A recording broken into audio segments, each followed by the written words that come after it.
Okay, so this is your someone is trying to get in. So this is your second lecture of dimensional analysis.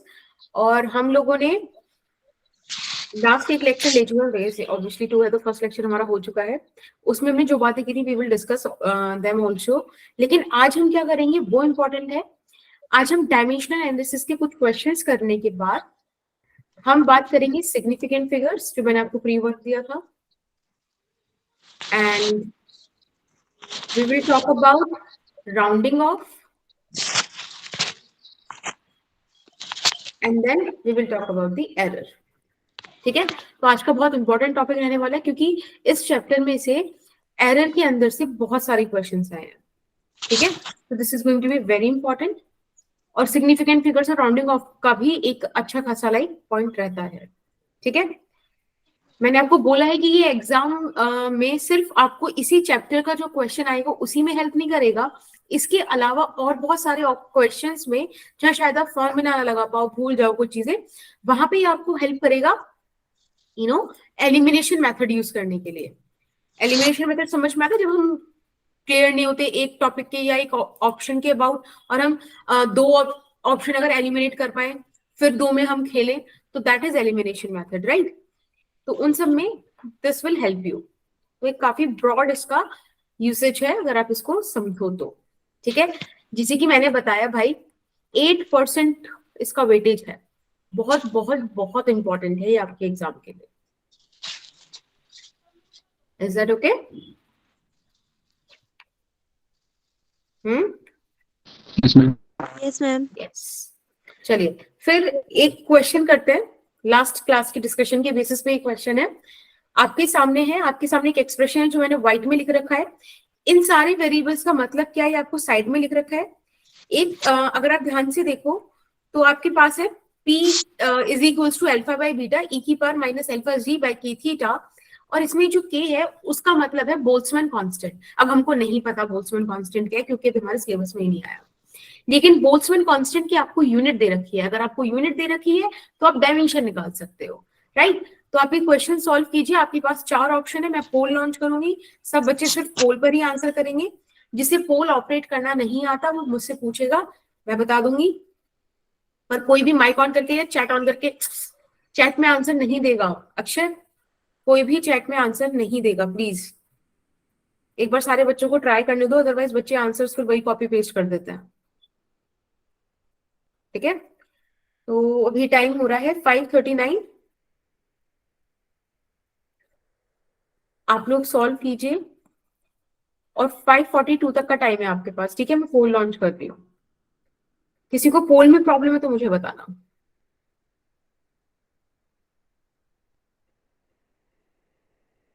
Question समझ में आया ना आपको? बोलो। Yes ma'am. Yes ma'am. Yes ma'am.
बस आपके पास 1 minute रह गया है, समय समाप्त होने वाला है।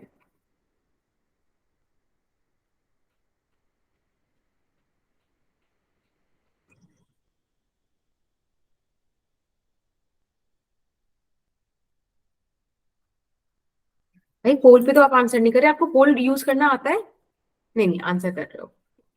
बट कितने प्यारे बच्चे हो, सबने हर एक ऑप्शन को बराबर प्यार दिया है, ऐसा नहीं कि आपने कोई एक ऑप्शन छोड़ दिया है। That's good.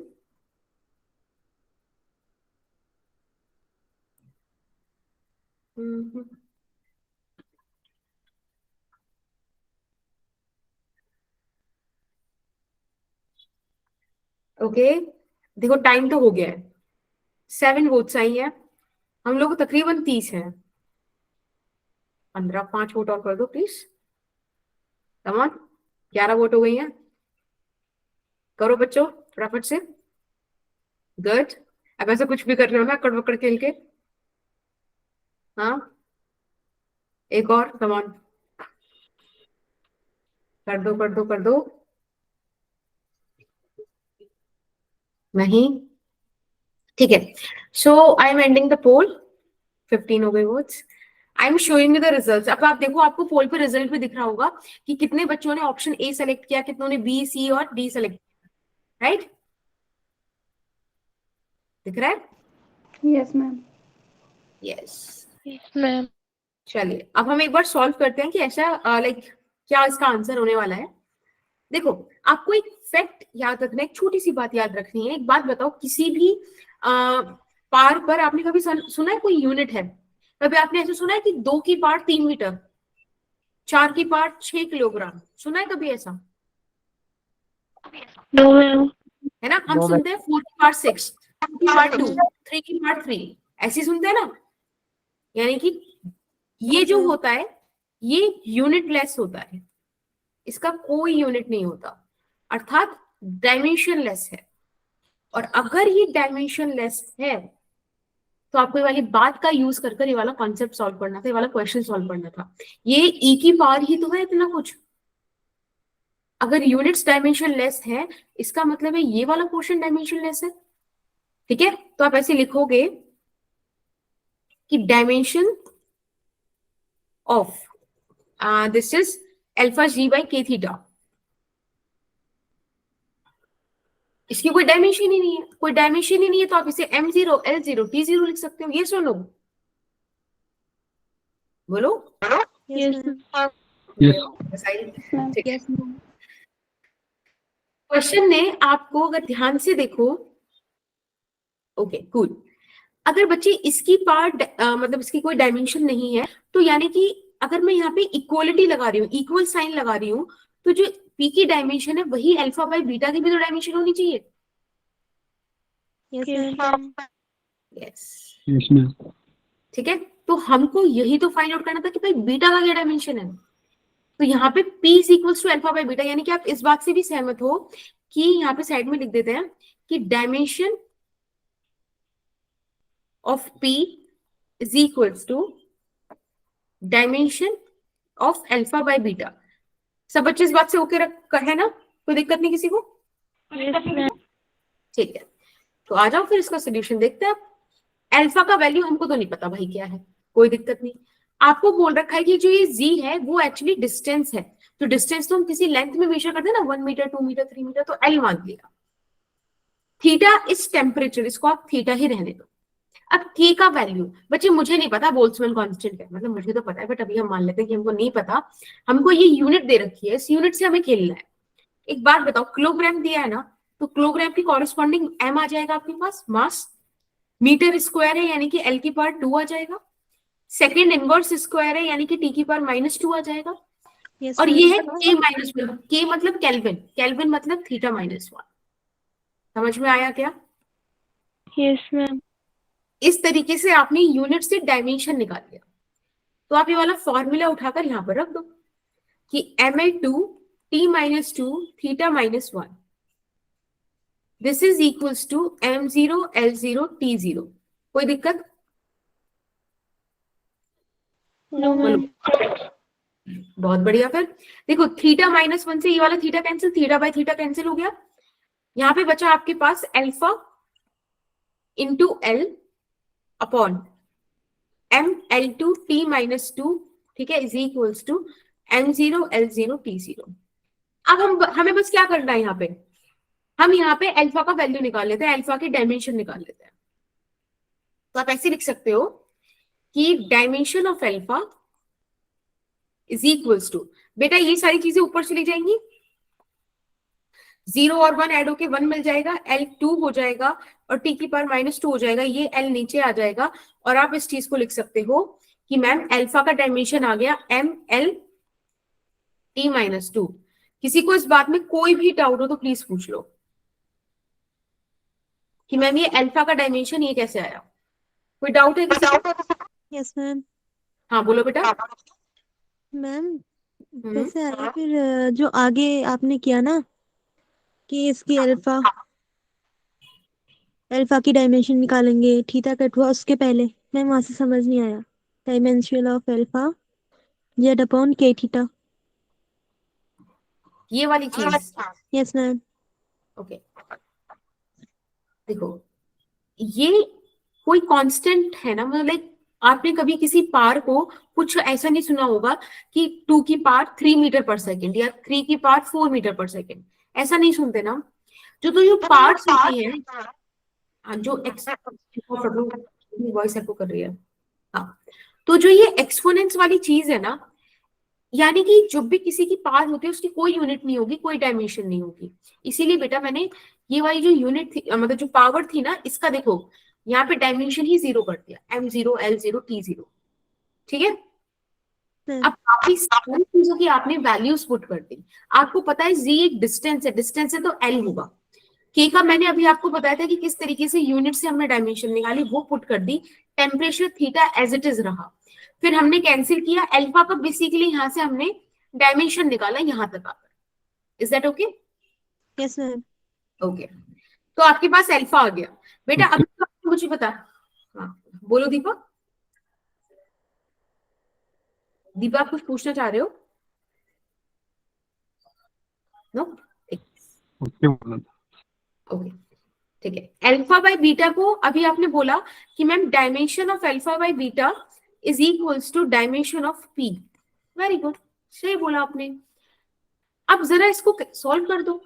अल्फा का तो डायमेंशन अभी आपने निकाला MLT-2, बीटा का हमको नहीं पता है, लेकिन प्रेशर की तो पता है ना, प्रेशर फोर्स बाय एरिया होता है, राइट? Yes ma'am. फोर्स क्या होता है? Mass into acceleration. I think acceleration LT-2 होता है। तो देखो ये फोर्स की बन गई ना dimension. Yes ma'am. Area metre square यानी कि L का स्क्वायर। अब आप इसको सॉल्व कर दो। तो मुझे तो ऐसा दिख रहा है कि बीटा L स्क्वायर आ रहा है। Yes ma'am. मैम तो बेसिकली बीटा का वैल्यू देखो, ये ना एक तरीका होता है कि जब भी आप कोई डायमेंशन लिखो तो आप उसे MLT की फॉर्म में लिखो। अब आपने देखा यहाँ पर तो सिर्फ L स्क्वायर है, ना तो M है ना T है, कोई नहीं, तो M की पार्ट 0 रख दो, L की पार्ट 2, T की पार्ट 0। ये आपका आंसर आ गया। अब देख लो कौन सा ऑप्शन मिल रहा है आपको ऐसा। तो मुझे लग रहा है कि ये वाला ऑप्शन सही है। देख लो बाकी सब में, राइट? Yes ma'am. चलिए बहुत यस बढ़िया। मैम। पक्का सबको क्वेश्चन समझ में आया? Give me a thumbs up, come on. ये वाला इमोजी भेज दो फटाफट सारे। Yes yes yes yes, good cool. चलिए बढ़िया। अब अगर मैं रिवीजन की बात करूं, एक बार मैं आपको अगर रिवाइज कराऊं, तो मैंने कल आपको फिजिकल क्वांटिटीज बताई थी और मैंने आपको बताया था कि फिजिकल क्वांटिटीज दो टाइप की होती हैं। एक होती है फंडामेंटल क्वांटिटी और एक होती है derived quantity, right? Yes ma'am. तो जो, और इसमें एक और कैटेगरी निकल के आती है, वो होती है सप्लीमेंट्री क्वांटिटीज की। हाँ जी। Yes ma'am. मैंने आपको बताया था कि ये जो 7 फंडामेंटल क्वांटिटीज हैं, ये क्वांटिटीज फर्दर डिविजिबल नहीं है, फर्दर किसी के गुणा भाग से, किसी के जोड़ घटा से, किसी से भी नहीं आई है, ये बेसिक है, राइट? लेकिन इनके डिवीजन से, इनके मल्टीप्लिकेशन से आपको सारी की सारी डिराइव्ड क्वांटिटीज मिलती हैं। सप्लीमेंट्री क्वांटिटीज ऐसी यूनिक क्वांटिटीज थी जिनका क्या नहीं था, डायमेंशन नहीं था। हाँ, इनके पास यूनिट तो है बट डायमेंशन नहीं है, ठीक है? इस तरीके का हमारा डिस्कशन था। सबसे मेजर पॉइंट हमारा यही था फिजिकल क्वांटिटीज में। हमने उसके बाद फिर डायमेंशनल एनालिसिस देखी थी। हमने ये कोशिश की थी कि अगर हमें बोल दिया जाए कोई हमें इक्वेशन दे दी जाए, उसमें से अगर हमें एक क्वांटिटी का वेरिएबल पूछा जाए तो हम वो बता पाए। यानी कि मैंने आपको पढ़ाया था प्रिंसिपल ऑफ, बोलो, होमोजेनिटी। Very nice. आपका नाम क्या है? Ma'am Anshika. Okay, very good Anshika. Principle of homogeneity, जहां मैंने आपको बताया था कि आप 2 सेकंड में 3 सेकंड ही जोड़ सकते हो, 2 सेकंड में 4 किलोग्राम जोड़ के कोई सेंस नहीं बनेगी बात का। ठीक है, तो सेम क्वांटिटीज ऐड हो सकती हैं या सब्ट्रैक्ट हो सकती हैं, ये मैंने आपको बताया था। बट मल्टीप्लीकेशन डिवीजन आप किसी भी क्वांटिटी का कर सकते हो, वो कोई इशू की बात नहीं है। उस बात से चलते चलते अब हम आए हैं यूजेस ऑफ डायमेंशनल एनालिसिस पर। आपके सामने 3 पॉइंट लिखे हैं। सबसे पहला ये कि अगर आपको डायमेंशनल एनालिसिस आती है, पता है एनालिसिस का मतलब क्या होता है? संश्लेषण, है ना, कि हम किसी चीज को समझ रहे हैं, उसको पढ़ रहे हैं, उसको जानने की कोशिश कर रहे हैं कि भाई ये हो क्या रहा है, इससे कर क्या रहे हैं हम। जब भी किसी चीज को ऐसे हम डीप स्टडी करते हैं, दैट इज एनालिसिस ना। Yes ma'am. बोलो। Yes ma'am. तो यहाँ पे जो फर्स्ट पॉइंट आपके सामने है दैट इज कि किसी फिजिकल क्वांटिटी को अगर हमें एक सिस्टम से दूसरे सिस्टम में कन्वर्ट करना हो तो हम डायमेंशनल एनालिसिस का यूज करते हैं। अगर मुझे ये चेक करना है कि आपने मुझे कोई फॉर्मूला दिया और मुझे कोई एक्सपेरिमेंट, कोई एपरेटस कुछ नहीं दिया, लेकिन आपने मुझसे कहा कि आप एक फॉर्मूला देख के बताओ सही है कि नहीं, तो जो बेसिक चीज मैं कर पाऊंगी वो होगा डायमेंशनल एनालिसिस। अगर आपने कोई मुझे इक्वेशन दिया है बच्चे, तो एक बात बताओ, लेफ्ट हैंड साइड का डायमेंशन राइट हैंड साइड के डायमेंशन के बराबर होना चाहिए कि नहीं? जब भी तो इक्वल होंगे वो। Yes ma'am. This is the second use. Third use ये है कि अगर मैं आपको बोल दूं कि बेटा आपके पास की जो फोर्स है ये मास पे डिपेंड करेगी, ये एक्सेलरेशन पे डिपेंड करेगी, बताओ इनके बीच रिलेशन क्या है? तो मैंने सिर्फ आपको ये बताया कि मास पे डिपेंड करेगी, एक्सेलरेशन पे डिपेंड करेगी, कैसे करेगी वो नहीं बताया। हो सकता है कि वो डिवाइड होकर कर रही हो सकता है मल्टीप्लाई होकर कर रही हो, तो ये चीज हमको निकालनी पड़ेगी, तो वो भी हम डायमेंशनल एनालिसिस से कर सकते हैं। अब जब हम इसका इतना यूज देख रहे हैं तो मैं आपको इसका एक ड्रॉबैक भी बता देती हूँ। देखो, कुछ फॉर्मूलाज ऐसे होते हैं, लेट्स से कि F इज इक्वल्स टू 6 पाई, ये ऐसे छोड़ो, आपने ग्रेविटेशन वाला पढ़ा होगा, F इज इक्वल्स टू, ये पढ़ा था ग्रेविटेशन फोर्स का formula, this is universal gravitational constant. Yes ma'am. तो जब आप डायमेंशनल एनालिसिस करोगे ना, तो वो आपको पता है ये बोलेगा कि force is directly proportional to m1 m2 by r square. Dimensional analysis से आप कभी भी ऐसे कांस्टेंट को नहीं पता लगा पाओगे जिसका यूनिट ना हो। इवेंचुअली जी का तो यूनिट होता है, तो कोई दिक्कत नहीं है उसमें, जी का तो यूनिट वो बता देगा। लेकिन अगर मैं आपको बोलूं कि force is equals to 6 pi eta r b, कुछ है ईटा आर बी हमको नहीं पता, तो वो आपको ईटा आर बी तो बता देगा लेकिन 6 पाई नहीं बता पाएगा। तो ये इसका फ्लॉ है, ठीक है, ड्रॉबैक है, कमी है इसमें। Is that okay? Yes ma'am.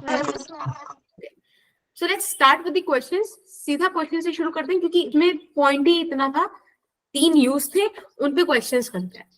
जैसे कि मैंने आपको पहला एक क्वेश्चन दिया इसमें कि एक फोर्स है जो मास पे डिपेंड करती है, एक्सेलरेशन पे डिपेंड करती है, आप मुझे एक्सप्रेशन बताओ क्या होगी। ठीक है, सॉल्व करो उसको। अभी टाइम हो रहा है कितना हो रहा है? 5:55। तो मैं तुमसे 5:57 पर आंसर पूछूंगी। आप लोगों का अगर आंसर आ जाए तो आप सिर्फ हैंड रेज करना, क्योंकि ऑप्शन नहीं है ना तो पोल लॉन्च नहीं हो पाएगा। कूल। और मैं फिर कह रही हूँ, किसी भी बच्चे को कहीं भी कोई भी डाउट आता है, ये क्लास आपकी है, ठीक है, डाउट पूछना आपका काम है, तो आप पूछो, यहाँ पे चुप नहीं रहना है, ठीक है।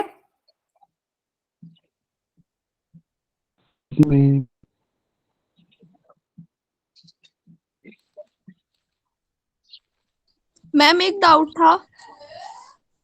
हाँ बोलो बेटा। मैम जिनकी पावर्स लेनी है वो एक्स एंड वाई में लेनी है? अरे आपकी मर्जी ना, आप जैसे यहाँ पे m दे रखा है तो आप m की पावर ले लो, है ना? यस मैम, ठीक जो है। गिवन है उसकी पावर लोगे। Yes ma'am.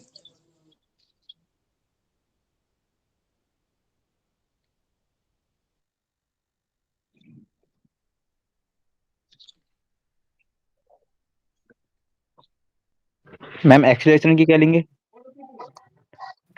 एक्सेलरेशन का तो देखो आपको यूनिट पता होगा।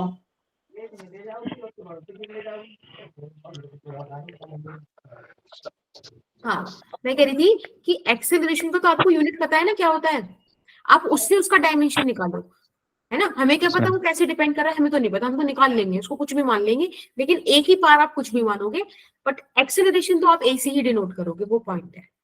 Yes ma'am.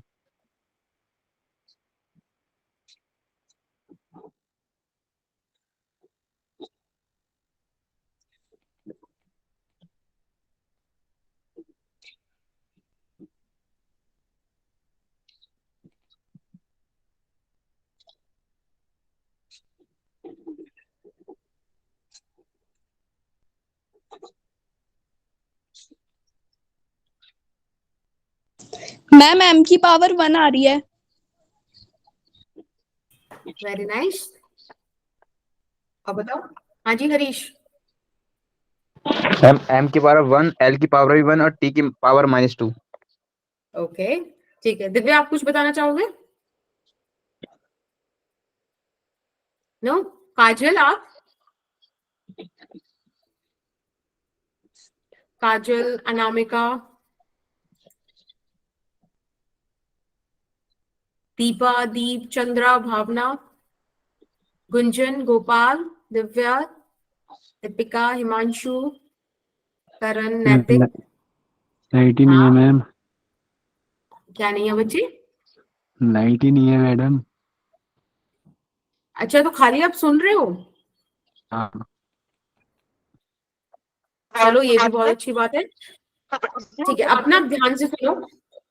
Okay, mic off करना। हाँ, अब आप ध्यान से सुनो और कोशिश करो कि कितना रिटेन कर पाते हो, ठीक है, वरना मैं नोट्स आपको भेज दूंगी तो आप लिख लेना आराम से, कोई दिक्कत नहीं है। अब आप ध्यान से बस समझना। हाँ जी बेटा। m की पावर 1, l की पावर 1, t की पावर -2। ओके, अब देखो इसको मैं कैसे करना कैसे था आपको। यहाँ बोला था कि जो फोर्स है वो एक तो मास पे डिपेंड कर रही है, एक एक्सेलरेशन पे डिपेंड कर रही है। तो आप ऐसे लिख सकते हो कि फोर्स मास की किसी पावर लेट से एक्स पर डिपेंड कर रही है और ए की कोई पावर लेट से वाई पर डिपेंड कर रही है। हमको नहीं पता भाई क्या है। देखो अगर ये डिवीजन में आ रहा होगा तो आपके पास पावर नेगेटिव आ जाएगी। भाई एक बात बताओ, अगर मैं आपको बोलूं b की पावर 2 c की पावर -3, तो आप इसको ऐसे तो लिखोगे b² c3, yes ma'am.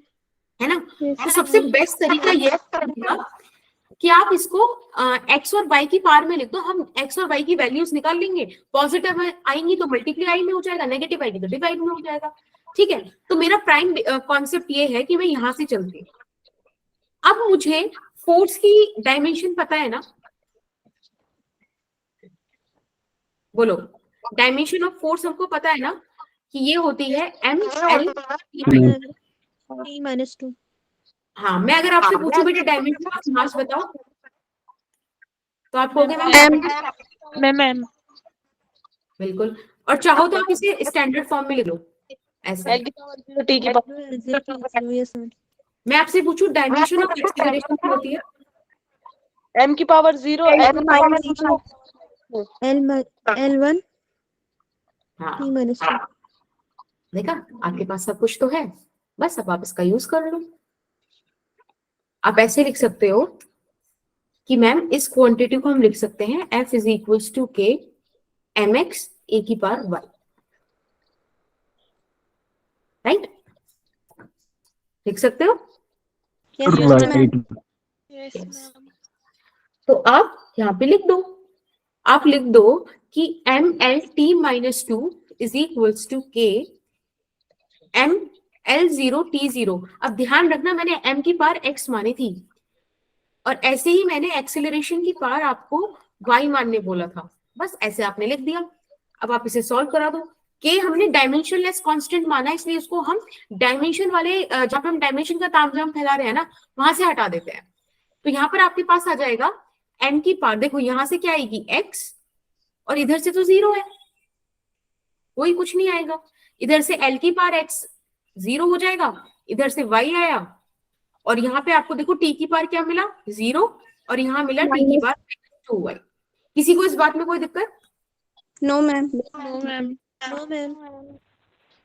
Okay, अब आप क्या करोगे, राइट हैंड साइड और लेफ्ट हैंड साइड को कंपेयर कर दोगे। जब आप देखो इधर भी एम है, इधर भी एम है, इधर भी एल है, इधर भी एल है, इधर भी टी है, इधर भी टी है, तो इनकी पार्ट्स भी सेम होनी चाहिए जब आप इक्वल लगा रहे हो। तो हम इनकी पार्ट्स को सेम करेंगे। तो देखो यहाँ से आपको ऑन कंपैरिजन मिला x का वैल्यू 1, y का वैल्यू 1, और आप इसको कैसे वेरीफाई कर सकते हो, यहाँ t की पार क्या है -2y, वहां t की पार क्या है -2, यहाँ से भी आपको y का वैल्यू 1 ही मिला। तो आप ये वाली वैल्यूज उठा के यहाँ पे रख दो, ये हो जाएगा f is equals to k a k। तो ये आपके पास फॉर्मूला आ गया, और आपको पता है कि k का वैल्यू बाय एक्सपेरिमेंट 1 पाया गया, तो इसीलिए आपके पास जो फॉर्मूला है वो है f is equals to m into a। क्या समझ में आया ऐसे क्वेश्चंस कैसे करते हैं? Yes ma'am. Yes ma'am. हाँ, तो यहाँ पर आपको डायमेंशन नहीं बतानी थी, यहाँ पर आपको रिलेशन बताना था, एक्सप्रेशन बतानी थी। देखो, ठीक है, done. Yes ma'am. Yes ma'am. चलिए Yes, ये ma'am. वाला क्वेश्चन कीजिए फटाफट से। बल्कि एक काम कीजिए, ये वाला क्वेश्चन आप होमवर्क में ले जाइए, क्योंकि बिल्कुल सेम पैटर्न पर है ये, ठीक है। स्क्रीनशॉट, मतलब स्क्रीनशॉट में पीडीएफ अपलोड कर दूंगी। आगे चलते हैं। हाँ, तो मुझे बताओ सिग्निफिकेंट फिगर्स के बारे में आपने क्या पढ़ा है? वैसे तो यहाँ पे लिखा हुआ है, बट फिर भी मुझे अपने शब्दों में समझाओ सिग्निफिकेंट फिगर क्या होती है। करण आप बताओ।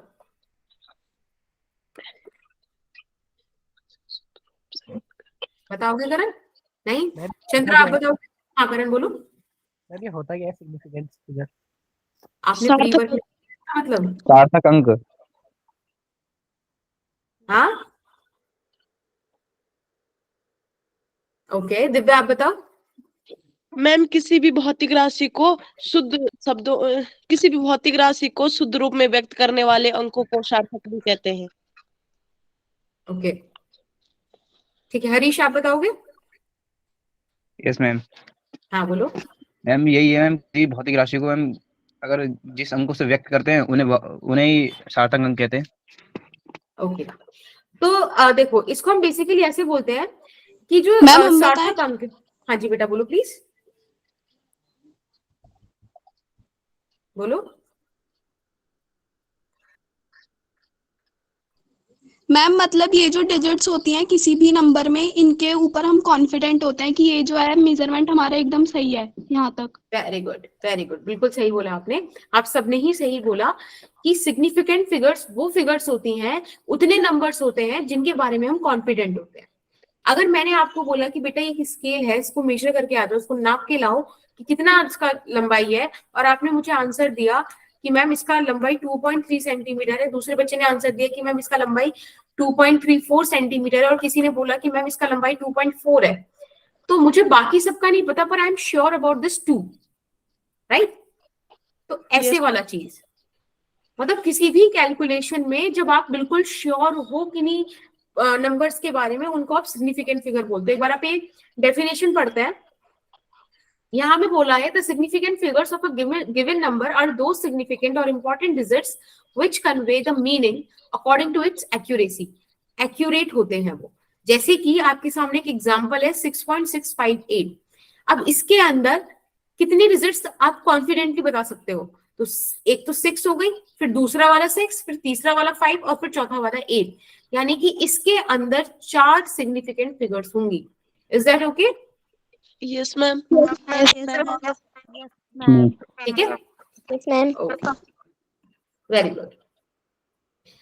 एक बात ध्यान रखना, जितनी सिग्निफिकेंट फिगर्स किसी नंबर में ज्यादा होंगी, मतलब किसी डेटा में ज्यादा होंगी, जितना नंबर ऑफ सिग्निफिकेंट फिगर्स ज्यादा होगा उतनी ही ज्यादा वो एक्यूरेट भी होगी। ठीक है, Yes, ma'am. अब सिग्निफिकेंट फिगर के कुछ रूल्स थे, पढ़कर आए हो आप लोग? मैंने बोला था आपको, Yes, ma'am. बताइए। इसमें ये बोला गया है, सबसे पहला रूल देखो मैं बताती हूँ आपको, कि जितनी भी नॉन जीरो डिजिट्स होती हैं, नॉन जीरो मतलब 1 2 3 4 5 6 7 8 9, जीरो नहीं होता है, इनमें जीरो नहीं होता, इसमें जीरो वो नहीं होता। सभी सिग्निफिकेंट होती है। तो जैसे कि यहाँ पे आपको एक एग्जांपल भी दिया है, 198745 कितनी सिग्निफिकेंट फिगर्स है इसमें? मैम 6 है, very good. 6 ma'am. 6 ma'am. Let's come to the second point. Second point कह रहा है कि अगर जीरो इन्हीं दो नॉन जीरो से पहले आती है, समझ में आ रहा है? सॉरी देखो यहाँ पे एक्चुअली देखो मैं जीरोस के बारे में आपको पहले बताती हूँ, फिर आप इस पॉइंट पे आना। जीरो आपको ना तीन टाइप की देखने मिल सकती है on the basis of its position. एक होगी इनिशियल जीरो, एक होगी ट्रैप्ड जीरो, और एक होगी एंडिंग जीरो। अब जैसे कि इनका नाम बता रहा है, इनिशियल मतलब ये वाला केस आपका, ठीक है, मतलब ऐसे केस जिनकी इनिशियल नंबर्स में आपको जीरो देखने मिल रहा है, जहां पर वो ट्रैप्ड है, मतलब दो नॉन जीरो के बीच में एक जीरो आ गई है, और एंडिंग जिसके एंड में जीरो है। Is that okay? Yes ma'am. Yes तो concept ये कहता है कि जब भी आपको ट्रैप्ड जीरो मिले, यानी कि between any two non zero digits आपको जब भी जीरो मिले तो वो सिग्निफिकेंट होती है। फॉर एन एग्जांपल आपको यहाँ पे देखो क्या कितने नंबर ऑफ सिग्निफिकेंट फिगर्स हैं। ये वाली 0, 1 और 8 के बीच में, मतलब आप सिग्निफिकेंट फिगर की तरह काउंट करोगे। फिर आप देखो ये दो जीरो, ये फिर से दो नॉन जीरो के बीच में, यानी कि आप इन्हें भी सिग्निफिकेंट फिगर्स की तरह काउंट करोगे, ठीक है। तो टोटल आपके पास 7 सिग्निफिकेंट फिगर्स आती है। Is that okay? Yes ma'am. Yes ma'am. अब इन्होंने बोला है थर्ड पॉइंट में कि वो सभी जीरोस जो राइट में हो डेसिमल पॉइंट के, जिन्हें आप इनिशियल जीरोस भी बोल सकते हो, ठीक है, वो कभी भी सिग्निफिकेंट नहीं होती, वो कभी भी सिग्निफिकेंट नहीं होती। यानी कि इस केस में मेरे पास कितनी नंबर ऑफ सिग्निफिकेंट फिगर्स है बेटा? 3। Yes ma'am. ठीक है, 3। तो मैंने क्या सोचा, मेरे को पता चला इनिशियल नेवर सिग्निफिकेंट, ठीक है, ट्रैप सिग्निफिकेंट। अब एंडिंग की बात कर लेना कि वो सारी जीरो जो राइट में है, राइट में मतलब एंड में आ रही है, ठीक है, किसी डेसिमल पॉइंट के, they are if a non zero digit follows does not follow them, तो वो क्या होंगी बेटा? सिग्निफिकेंट होंगी। फॉर एन एग्जाम्पल यहाँ पर देखो आपको क्या दिख रहा है? 20.00, यानी कि इसमें कितनी सिग्निफिकेंट फिगर्स हो गई? दो। अब एक इस पे दो। क्वेश्चन पूछती हूँ मैं आपसे, देखो एक सेकेंड, क्वेश्चन बड़ा सिंपल है। फॉर एन एग्जाम्पल आपके पास एक ये ऑप्शन है, एक ये ऑप्शन है, एक ये ऑप्शन है। इसमें से सबसे ज्यादा एक्यूरेट आपको क्या लगेगा? सबसे ज्यादा एक्यूरेसी कहाँ है? Ma'am 20.0। Option first, 20 second option या third? Option first ma'am third. Yes, it's option third. मैंने बताया था आपको जितनी नंबर ऑफ सिग्निफिकेंट फिगर्स होंगी उतनी ज्यादा एक्यूरेसी होगी। एक बात बताओ, यहाँ पे सिर्फ आपको 3 सिग्निफिकेंट फिगर्स मिली, यहाँ पर आपको 1 2 3 4 सिग्निफिकेंट फिगर्स मिली, लेकिन यहाँ तो आपको 5 मिल रही है। समझ रहे हो? Yes ma'am. Yes. Yes ma'am. चलिए, ये एडिशनल ज्ञान था। अब वापस आते हैं ऊपर।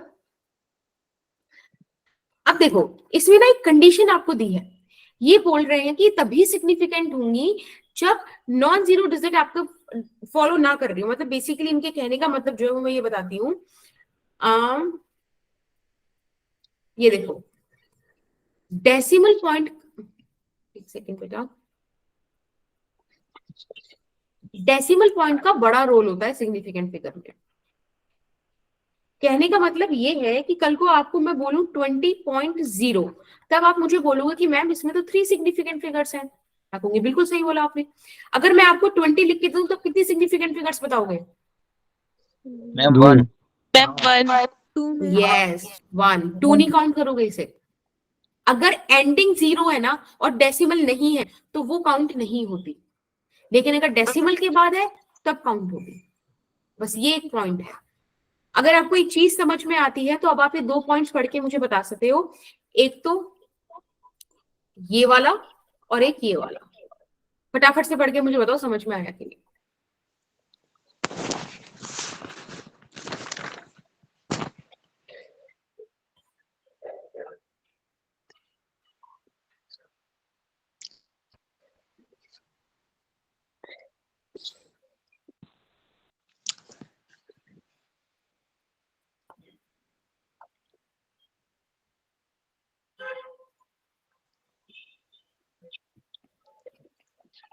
डन।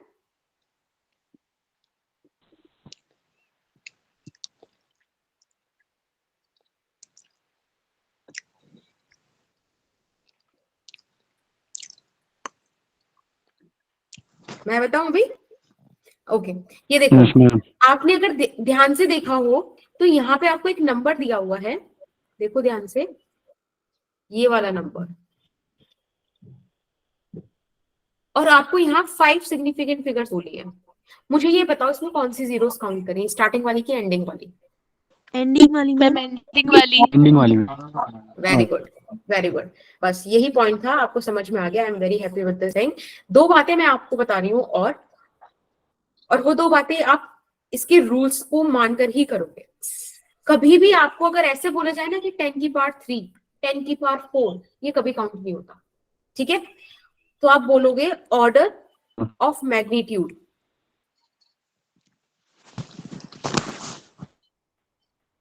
इज नेवर सिग्निफिकेंट, कभी सिग्निफिकेंट नहीं होता बेटा। ये ना पॉइंट्स आप ध्यान रखना, क्योंकि क्वेश्चन आते हैं ऐसे कि आप बताइए इसमें कितनी सिग्निफिकेंट फिगर्स हैं, तो आपको दिमाग में आना चाहिए कि ये सब सिग्निफिकेंट फिगर्स नहीं है।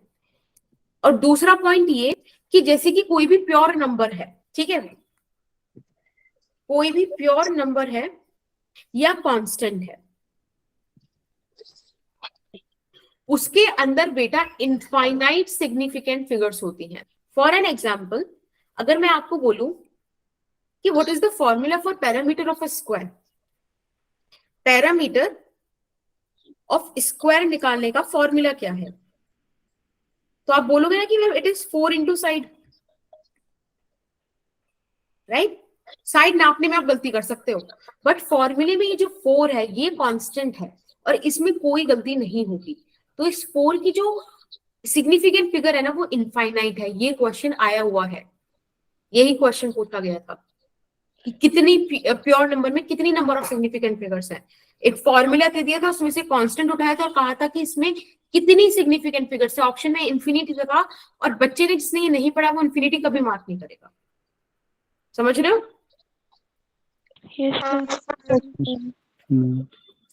ठीक है, चलिए फिर क्वेश्चन सॉल्व करते हैं। आपके सामने 4 ऑप्शंस हैं, 4 क्वेश्चंस हैं, आपको बताना है कि इनमें कितनी सिग्निफिकेंट फिगर्स हैं। पहले में 2, एक मिनट, ऐसे नहीं, थोड़ा सा सॉल्व कर, मतलब दिमाग में रुको रुको रुको रुको, सबको करने दो, 1 मिनट रुको, अभी करेंगे, मैम अभी कर लिया मैम। हाँ, तो थोड़ा सा वेट, तो हाँ थोड़ा सा वेट कर लो, और उन्हें नहीं करा होगा ना। बस आप हैंड रेज कर लो, मैं पूछ लूंगी आपसे। Yes ma'am. हाँ,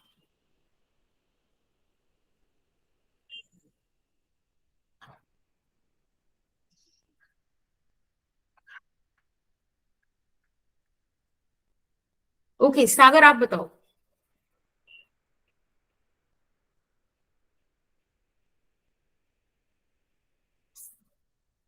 फर्स्ट 2, ओके, ठीक है। अब अनिरुद्ध आप बताओ। ओके सागर, बस 2 बता दो, ठीक है। अनिरुद्ध आप थर्ड बताओ, थर्ड में कितना है? मैम 3। Very good. और गुंजन आप बताओ, फोर्थ में कितना है? 3। Very good. ऑप्शन 4 में 1 कौन बोल रहा है बच्चा? 1 आएगा। देखो आप ध्यान से देखो, यहाँ पर इनिशियल जीरोस हम काउंट नहीं करते, तो यहाँ पर 2 सिग्निफिकेंट फिगर्स हैं, यहाँ पर 3 सिग्निफिकेंट फिगर है, ट्रैप्ड 0 है, 2 non significant figures, sorry non zero के बीच में, तो यहाँ पे 3 आएगा, ये भी 3 है, और ये 2.00 मैंने बताया था अगर डेसिमल के बाद है तो काउंट करोगे, this is 3। Is that okay? Yes ma'am. Yes. अब राउंडिंग ऑफ के बारे में बात करते हैं। राउंडिंग ऑफ के बारे में आप लोगों ने पढ़ा नहीं? मैम ये हिंदी बताओ। मैम हिंदी में हाँ हिंदी में बताओ बिल्कुल बताओ। हिंदी में आप बता दो। मैम, हिंदी बताओ फिर। अच्छा मैम मैं हिंदी नहीं आ बताऊं? रही है ना इसकी। बेटा वॉइस ब्रेक कर रही है, एक बार फिर से बोलो क्या बोल रहे हो। मैम मैम आप हिंदी नहीं हिंदी आ में रही है बता दो ना हमें इसकी। इसके बारे में। अच्छा हिंदी नहीं आ रही है, तो बेटा देखो इतना वाला ना थोड़ा सा ये एफर्ट आपको डालना पड़ेगा कि आप ना इन चीजों का लाइक थोड़ा बहुत हिंदी सर्च करके बैठो कि हम आज ये पढ़ने वाले, इसलिए मैं आपको पहले ही बता देती हूँ कि कल की क्लास में क्या पढ़ेंगे, तो उनकी एटलीस्ट हेडिंग की हिंदी आप निकाल लो, ठीक है, थोड़ा सा फिर हेल्प हो जाएगी, है ना, ये लैंग्वेज बैरियर जो है उसको ओवरकम करने के लिए थोड़ा सा सही हो जाएगा। फिलहाल मैं ये बता देती हूँ, वो लगभग वाली चीज नहीं करते हम कि लगभग कितना होगा, एग्जैक्ट नहीं, लगभग बता दो, तो वो राउंडिंग ऑफ वो वाली चीज हो जाती है। जैसे कि मैं अगर आपको एक नंबर दूं, सपोज 2.7 दूं, और मैं बोलूं कि मुझे एक डिजिट तक आप इसका लगभग करके बता दो, तो इसको आप 3 लिख दोगे ना, राइट? नहीं जैसे कैसे कि मैम? मैं आपको बोलूं 2.7 और मैंने बोला कि आप मुझे इसको राउंड ऑफ करके बताओ, तो आप देखोगे कि पॉइंट के बाद क्या है, 5 से बड़ी चीज है।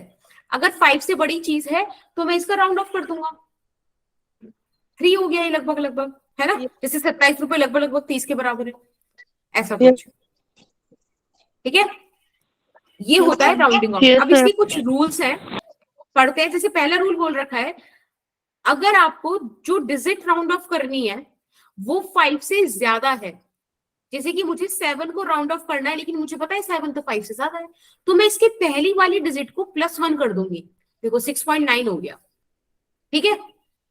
अगर आपके पास होता 3.4578 और मुझे ये वाली फिगर को राउंड ऑफ करना होता, तो मैं देखती कि भाई ये तो 5 से ज्यादा है, इसके आगे जो भी नंबर है उसको आप 1 बढ़ा दो, तो इसका हो जाता 3.458। समझ में आया क्या? Yes ma'am. Yes ma'am. Yes ma'am. Yes, yes ma'am. ठीक है। आपको सेकंड रूल बोलता है कि अगर आपको डिजिट्स राउंड ऑफ करनी है लेकिन ऐसे करनी है कि जो डिजिट है वो 5 से छोटी है, तब आप पहली डिजिट को मत छेड़ो। फॉर एन एग्जाम्पल अगर मैं आपको बोलूं 3.335 है, 6, एक मिनट, 6 नहीं मानते, कुछ छोटा मान लेते हैं, ऐसा कुछ दे रखा है और मुझे इसे राउंड ऑफ करना है, तो आपने कहा कि भाई ये तो 5 से छोटी है, 5 से छोटी है तो जो इससे पहले वाली डिजिट है उसको चेंज नहीं करेंगे, ठीक है। अभी आप एक काम करो, अभी ना आप इसे ऐसे रहने दो, मुझे क्योंकि हम ज्यादा आगे डेसिमल अभी नहीं बढ़ाते, थोड़ा सिंपल रखते हैं, बाद में बढ़ाएंगे। मुझे इस 2 को करना है एलिमिनेट, मतलब 2 को राउंड ऑफ करना है, तो मैंने कहा कि 2 से पहले वाली डिजिट कैसी है, सॉरी ये तो 5 से छोटी है, तो मतलब इसके पहले वाली डिजिट को नहीं छेड़ेंगे, ये आंसर क्या हो जाएगा 3.33, बस 2 तो हटाना है ना। Yes ma'am. बोलो वाला समझ में आया? देखो जैसे यहाँ पे 4 हटाना, मतलब 4 राउंड ऑफ करना था, तो 4 तो 5 से छोटा है, इसलिए हमने 3.9 ही कर दिया। समझ में आया? तो राउंडिंग ऑफ इस बात पे डिपेंड करती है, ओके, राउंडिंग ऑफ इस बात पे डिपेंड करती है कि आपको कितनी डिजिट्स तक राउंड ऑफ करना है, मुझे 2 तक करना है कि 3 तक करना है कि 5 तक करना है कि 6 तक करना है ना। फिर आप जो भी राउंड ऑफ आपको करना है ना, आपको वो स्टडी करना पड़ता है कि वो 5 से छोटा है कि 5 से बड़ा है। नाउ द क्वेश्चन इज कि अगर 5 आ जाए तब क्या करें? हमें तो समझ में आ गया कि अगर 5 से 5 छोटा को है, रखेंगे। इतना सिंपल नहीं होगा ये। फिर जो आगे वाला होगा उसमें 1 जोड़ देंगे मैम। देखो ऐसे नहीं होता, मतलब थोड़ा सा समझेंगे उसको चीज को, बस 5 का यहाँ पे ट्रिकी खेल है। जैसे कि ये 5 है और इसके आगे कोई डिजिट है इस पे, अभी तक आपने यहाँ पे जितनी भी डिजिट्स को राउंड ऑफ किया उनके पीछे 5 नहीं था, यहाँ पे 7 था, यहाँ 3 था, लेकिन अगर ऐसा कोई केस आ जाए जहां 5 हो, तब क्या करोगे? तब आपको देखना पड़ेगा कि फिर इस जगह पे क्या है। अब इसमें क्या क्या हो सकता है, या तो सम संख्या हो सकती है, या विषम संख्या हो सकती है, या फिर 0 हो सकता है, राइट? यही 3 Yes, चीज ma'am. हो सकती है। Yes ma'am. यस, तो अब आपको ये चीज स्टडी करनी है कि अब इन 3 चीजों में हम क्या काम करेंगे। तो सोचो, अगर यहाँ पे मैं बोल दूं कि बेटा यहाँ पे 5 के बाद 0 है, 5 के बाद यहाँ पे 0 है, तब आपको एक और काम करना पड़ेगा, आपको देखना पड़ेगा इस 5 के आगे क्या है। अगेन 5 के आगे ऑड या इवन में कुछ हो, 1 होगा, ठीक है। अगर 5 के आगे ऑड है तब क्या करोगे? समझ रहे हो, यहाँ पे दो कहानी बनेंगी, थोड़ा सा कॉम्प्लिकेटेड बस यही वाला पोर्शन है, बाकी तो सब इजी है यहाँ पर। अगर मैंने आपको बोला कि बेटा देखो आपको जो डेटा मिला हुआ है वो ऐसे मिला हुआ है, और फिर 5 और फिर 0 है, अब इसको आप किस तरीके से सॉल्व करोगे? और 5 0 तो सिंपल और मतलब विषम 3 5 7 ये वाले नंबर, राइट? तो आप यहाँ पे +1 कर दो, yes, ma'am. समझ में आया? यहाँ पर आप +1 कर दोगे। अगर आपको इवन 5 और 0 दिख जाए तब आप यहाँ पे ऐसे ही छोड़ दोगे, कुछ चेंज नहीं करोगे, नो चेंज। ठीक है, समझ में आया किसी बात? Yes ma'am. इसके एग्जाम्पल देखें थोड़े से। नहीं है मैम। हाँ, अब इसकी थोड़ी सी एग्जाम्पल देखते हैं, समझ में आ जाएगा। अभी फिलहाल यहाँ पे फोकस मत करो, साइड में क्या लिखा हुआ है, अभी अपन एग्जाम्पल देते हैं। जैसे कि मैं आपको बोल दूं कि बेटा मेरे पास एक नंबर है 2.750, एक नंबर है 4.250। अब मुझे बताओ इसका आप क्या अप्रोक्सीमेशन करोगे, क्या आंसर दोगे इसका? अगर मुझे 2 डिजिट तक राउंड ऑफ 2.8 पक्का? 2.8 और इधर क्या करोगे? Ma'am 4.25 4.2 ma'am. समझ में आ गया? Yes ma'am. समझ में आ गया क्या बोला? देखो यहाँ पे 5 के पास और 5 से पहले सम संख्या थी, ठीक है? तो आपने एज इट इज छोड़ दिया, कोई चेंज नहीं किया। यहाँ पे विषम संख्या थी इसलिए आपने एक आगे को बढ़ा दिया। समझ में आया? बाकी आप इनको जब घर पे जाकर आप थोड़ा सोच के प्रैक्टिस करोगे तो समझ में आएगा, ऐसा नहीं है कि नहीं आएगा। अब मैं आपको बस एक केस और बता देती हूँ, तो हमने यहाँ से 0 वाला केस उठा लिया था। अगर ऑड इवन होता तब क्या करते हम? तब हम सिंपल सी बस एक बात करते, हम कहते कि मैम दो ही चीज पॉसिबल है कि या तो आपके पास 5 के पीछे ऑड हो या आपके पास 5 के पीछे इवन हो। ठीक है, अगर आपके पास इवन है तब आप +1 कर दो, ऑड है तो कोई चेंज मत करो। समझ में आया?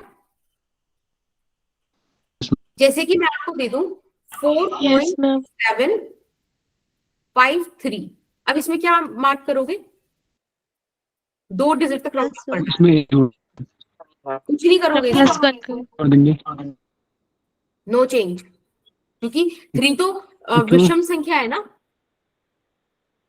बेटा, 3 तो विषम संख्या है ना। जब विषम संख्या होगी तो कोई चेंज नहीं आएगा, जो जैसा है वैसे ही रखोगे। अगर मैं यहाँ पर आपको दे दूं 4.65 और लेट्स से मैं आपको यहाँ पे दे दूं 4.754, अब आप यहाँ पे करोगे 4.8। समझ में आया? Yes ma'am. यस। अभी वाले क्वेश्चंस करो, फर्स्ट सेकंड थर्ड फोर्थ फटाफट से।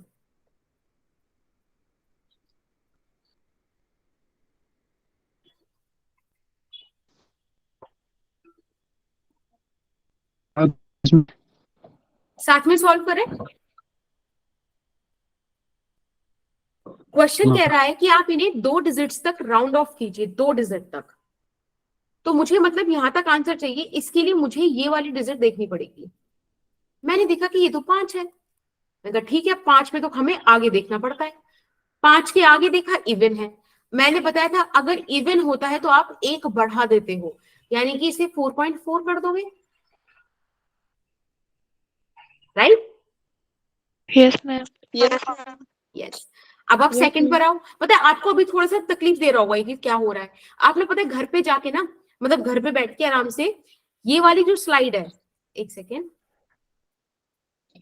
जहां पे मैंने ये ऑड इवन वाला बताया 5 के साथ और एक ये वाला जो बताया, इसको एक बार फिर से पढ़ना, आपको सब क्लियर हो जाएगा। ठीक है, अब आप वापस से यहाँ पर आओ 5.350।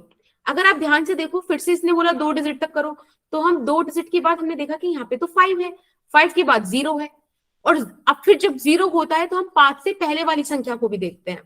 तो मैंने देखा कि 5 से पहले वाली संख्या पे विषम संख्या है, और अगर विषम संख्या होती है 5 से पहले तब हम उसको बढ़ा देते हैं, राइट? 0 का यही रूल बताया था मैंने आपको, देखो यहाँ पर, यस मैम।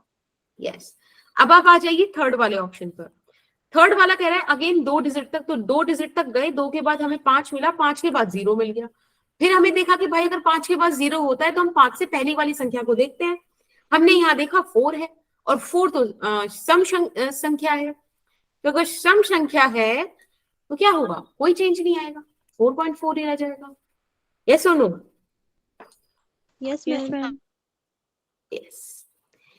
Yes ma'am. फिर ऐसे ही करते करते हम लोग आगे आए और हमने लास्ट में देखा 4.750।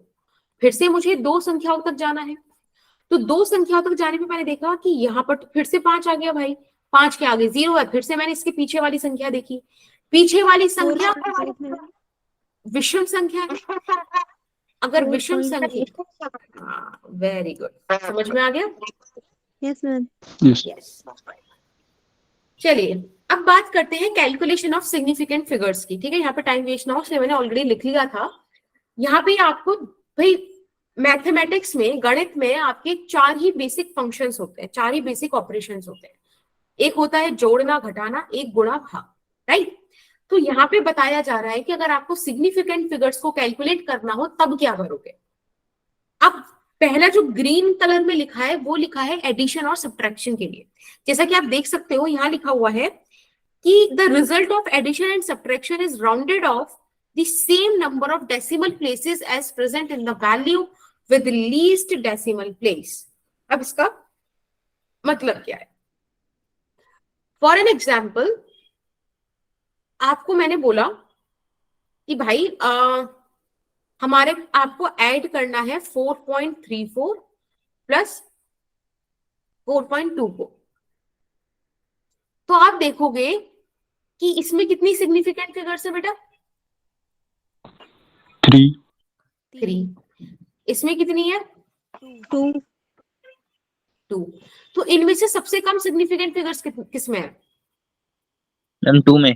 4.2 में। तो आपको पहले इनको नॉर्मली ऐड करना है, जैसे करोगे, यानी कि ये हो जाएगा 8.54, और अब आपके पास ये जो नंबर आया ये आप उतनी सिग्निफिकेंट फिगर्स में राउंड ऑफ करोगे जितनी सबसे कम आपके पास है, यानी कि 2 में। तो 8.5 मुझे यहाँ पे करना है। अभी 5 के बाद क्या है? 4। 4 5 से छोटा है, तो क्या लिख दूंगी मैं इसे? 8.6। 5 से छोटा है, 8.5। ठीक है, समझ में आया? तो जब भी आपको जोड़ना है या घटाना है तो सबसे पहले आपको ये देखना है कि आपको जिन जिन चीजों को जोड़ना है या घटाना है उनमें सबसे कम सिग्निफिकेंट फिगर्स किसमें है। जिसमें भी है, जितनी भी है, आपको उतने में ही आंसर करना है, अपने आंसर को उतनी ही सिग्निफिकेंट फिगर्स रखकर। ऐसे क्वेश्चंस आते हैं, आपको सिंपली 4 वैल्यू दे देंगे कि इनको ऐड करके बताओ क्या होगा, और उस एडिशन की बेसिस पे डेसिमल में वैल्यूज आगे पीछे करके, लाइक मतलब जैसे सपोज आंसर आपका 8.5 आना है तो आपका एक ऑप्शन 8.5 दे देंगे, एक ऑप्शन आपका 8.50 दे देंगे, एक ऑप्शन आपका 8.500 दे देंगे। आप कहोगे कि भाई तो सारे ऑप्शन सेम है, लेकिन आपको पता है सिग्निफिकेंट फिगर्स का यहाँ खेल है। तो सबसे कम किसमें है? 2 सिग्निफिकेंट फिगर। तो जिनमें ही ऑप्शन की वैल्यू में 2 सिग्निफिकेंट फिगर्स होंगे आप उसको ही आंसर मार्क करोगे। समझ में आया? Yes ma'am. ठीक है, तो बस आपको यही सारे में दे रखा है। अब बात करते हैं मल्टीप्लिकेशन एंड डिवीजन यानी गुणा भाग की। तो गुणा भाग में बोला गया है कि the result is rounded off to same number of significant figures as present in the value with least significant figures. इसमें भी सेम वही बात है कि आप 2 वैल्यूज को दो वैल्यूज को गुणा करोगे या भाग करोगे, जो आंसर आएगा वो उस फॉर्म में आप आंसर करोगे जितनी आपके पास सबसे कम सिग्निफिकेंट फिगर्स हैं गिवन डेटा में। Is that okay? दिए हुए आंकड़ों में सबसे कम जहां सिग्निफिकेंट फिगर्स हैं उतनी सिग्निफिकेंट फिगर्स में आप अपना आंसर दोगे। क्या समझ में आता है बच्चों को ये वाली बात? Yes ma'am. तो फिर एक क्वेश्चन करें? नहीं आ रही? हाँ बेटा बोलो, क्या समझ नहीं आया? मैम इसको दोबारा समझा दो, मल्टीप्लिकेशन एंड डिवीजन को। मल्टीप्लिकेशन एंड डिवीजन देखो, जैसे कि मैंने आपको दिया कि 2.1 को मल्टीप्लाई कर दो लेट्स से 0.3 से। अब मुझे बताओ 2.1 में आपके पास कितनी सिग्निफिकेंट फिगर्स है? 2। 2, और 0.3 में 1, 1, yes. तो सबसे कम सिग्निफिकेंट फिगर्स कितनी है आपके पास? 1, 1 3 1 है ना, गुड। तो अब आप क्या करोगे, आप इनका नॉर्मल मल्टीप्लाई करो, पहले नहीं करोगे, पहले आप नॉर्मल इनको मल्टीप्लाई करो, तो आप देखोगे 3 1 3, 3 2 6 और 2 डेसिमल के बाद आपका आंसर आ रहा है यहाँ पे 0.63। अब आपने देखा कि सबसे कम सिग्निफिकेंट फिगर्स 1 है, तो आपको इसको जो आंसर करना है सबसे कम सिग्निफिकेंट फिगर्स में करना है, यानी कि 0.6 तक। अब 0.6 के बाद आपने देखा कि यहाँ पर तो 3 है, 3 5 से छोटा है कि बड़ा? 5 से छोटा। इसको कैसे मैं राउंड ऑफ करूंगी? 0.6, यस, मैं इसको नहीं बढ़ाऊंगी ना आगे वाली डिजिट को, 0.6 तो ये आपका आंसर हो जाएगा। अगर आप इसको 0.63 आंसर करोगे तो वो गलत हो जाएगा सिग्निफिकेंट फिगर्स के बेसिस पे, ठीक है? Yes, ma'am. यस, आइए फिर ये वाला क्वेश्चन आपके लिए। यहाँ पे आपको मैं ना इसमें क्वेश्चन में सिर्फ आपको फॉर्मूला बताऊंगी, इसका आंसर आप मुझे कल की क्लास में बताओगे। यहाँ पर आपको लेंथ दी हुई है 4.234 मीटर, क्योंकि अभी कैलकुलेशन में टाइम लगेगा ना। ब्रेथ दी हुई है 1.005 मीटर और हाइट दी हुई है, थिकनेस आप बोल दीजिए 2.01 सेंटीमीटर, ठीक है? ये सब आपको दिया हुआ है। आप एक बात बताओ, लेंथ में कितनी सिग्निफिकेंट फिगर्स है आपके पास? Ma'am 4, 4 significant figures. यहाँ पर मैम 4, यहाँ पर मैम 3, अच्छा याद रखना, इस बात से कोई फर्क नहीं पड़ता कि आप इसको मीटर में कन्वर्ट कर मतलब इसको मीटर में कन्वर्ट कर दोगे तो number of significant figures change हो जाएंगे, ऐसा नहीं होता। आप कुछ भी यूनिट कन्वर्जन करो, सिग्निफिकेंट फिगर्स कभी चेंज नहीं होती। तो यहाँ पे सबसे कम सिग्निफिकेंट फिगर्स क्या है? 3 मैम, 3 3। तो अब आप आपसे क्या पूछा है कि आप वॉल्यूम बताओ शीट का। बेटा जब आपसे शीट का वॉल्यूम पूछा गया है तो बेसिकली आप इसमें करोगे क्या? आप जब इसको सॉल्व Multiply. करोगे, हाँ, तो फॉर्मूला क्या आएगा वॉल्यूम ऑफ द शीट? मैं आपको फॉर्मूला बता रही हूँ, सॉल्व करके कल आप L into B into ए नहीं होगा 2LB plus BH plus HL, हाँ। है ना? होगा। Ma'am yes. तो आप ना क्या करोगे, देखो यहाँ पे गुणा भी हो रही है और भाग भी हो रहा है, वो जोड़ना भी हो रहा है, तो बेसिकली मेरे ऊपर के दोनों रूल्स यहाँ पे फॉलो हो जाएंगे। तो this is a very beautiful question, आप लोग इसको सॉल्व करोगे, ठीक है? दिस इज योर होमवर्क, और मुझे आंसर करोगे, ध्यान रखना 3 सिग्निफिकेंट फिगर्स में ही आंसर करना है आपको, ठीक है? Yes ma'am. yes ma'am, let's come to the error. अब एरर क्या है? एरर तो शायद हम सब करते हैं, है ना?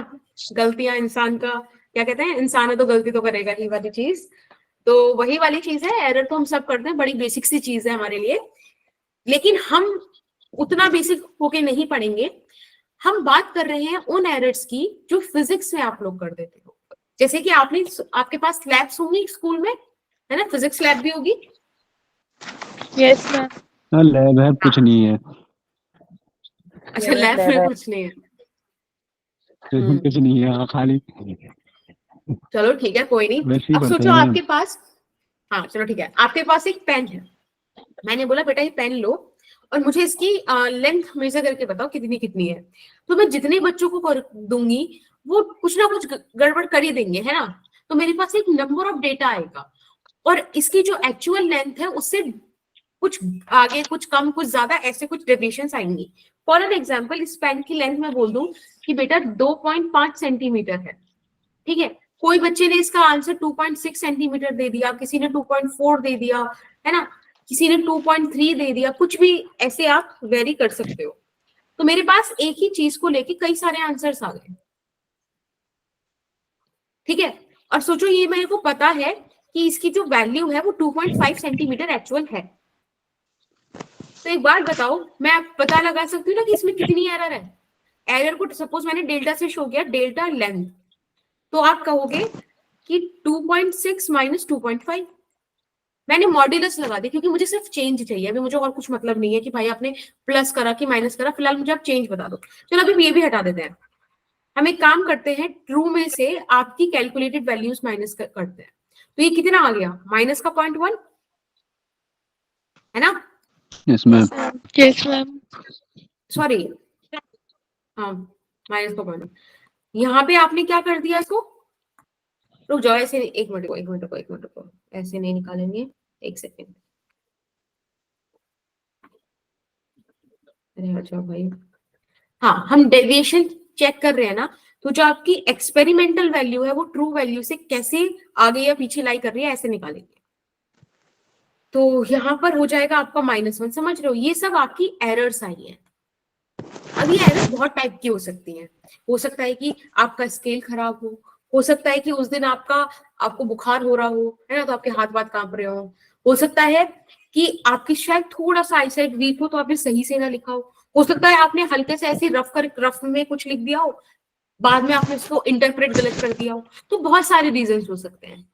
तो जो ह्यूमन एरर्स है हम उनको कैलकुलेट नहीं करेंगे, हम पढ़ेंगे जो मेजरमेंट में एरर आती है, और वो आपको कुछ कुछ डिफरेंट टाइप्स की होती है, वो अपन आज पढ़ेंगे। देखो सबसे पहले आपके सामने एरर का डेफिनेशन लिखा है, प्लीज एक बार पढ़ के मुझे बता दो कि क्या लिखा है। An error may be defined as the difference between the measured and actual values. For example, if the two operators use the same device or instrument for measurement, it is not necessary that both operators get similar results. The difference between the measurement is referred to as an error. Very good. अब देखो यहाँ पर आपको दिख रहा है कि difference between the measurement और जो आपने मेजर किया उसको एरर बोला, जो कि हमने यहाँ पे कैलकुलेट भी किया। This is what you measure, this is what it is actually वो 2.5 था, आपने 2.6 मेजर किया, ये आपकी एरर आई, तो वही एरर होती है, ठीक है, जो आपने गलत मेजर कर दिया। अब ये एरर कई टाइप की होती है, जैसे कि सबसे पहले आती है हमारे पास एब्सोल्यूट एरर। अब ये एब्सोल्यूट एरर क्या है, ठीक है, चलो अब हम फटाफट से बस 3-4 डेफिनेशन पढ़ेंगे and we will done for today's lecture, ठीक है। सबसे पहले बात करेंगे कि ये एब्सोल्यूट एरर क्या है। देखो सोचो मैंने आपको एक वायर दिया हुआ है लंबा कि बेटा इसको मेजर करो। अब मेरे पास उसके डेटा आने शुरू हुए, x1, x2, x3, x4, मैंने n बच्चों से बोला, मेरे पास xn ही रिजल्ट आ गए, समझ रहे हो? तो अब मैं क्या करूंगी, मैं निकालूंगी मोस्ट करेक्ट वैल्यू। और वो कैसे निकालते हैं, हम निकालते हैं एवरेज। और एवरेज निकालने का तरीका होता है, आप मुझे बताना एवरेज को हिंदी में क्या बोलते हैं, जो ऐसे सारे आंकड़ों को ऐड करके जितने भी आंकड़े हैं उनके नंबर्स को नीचे लिखते हैं, औसत, ठीक है। तो इस तरीके से आती है आपके पास द मोस्ट ट्रू वैल्यू, सबसे सही वैल्यू ये आ गई आपके पास, ठीक है। अब जब आप इनसे जितना भी आगे पीछे हुए होंगे वो आपका एब्सोल्यूट एरर आ गया। सपोज ये x1 फर्स्ट ऑब्जर्वेशन में आप मीन डेटा से जितने भी पीछे हुए, जैसे कि x मीन माइनस x1, तो ये आपका एब्सोल्यूट एरर हो गया फर्स्ट में। समझ में आया क्या? ये पॉजिटिव भी हो सकता है, नेगेटिव भी हो सकता है, इस बात से हमें कोई दिक्कत नहीं है। यहाँ पे क्या लिखूं बताओ? x2। यस।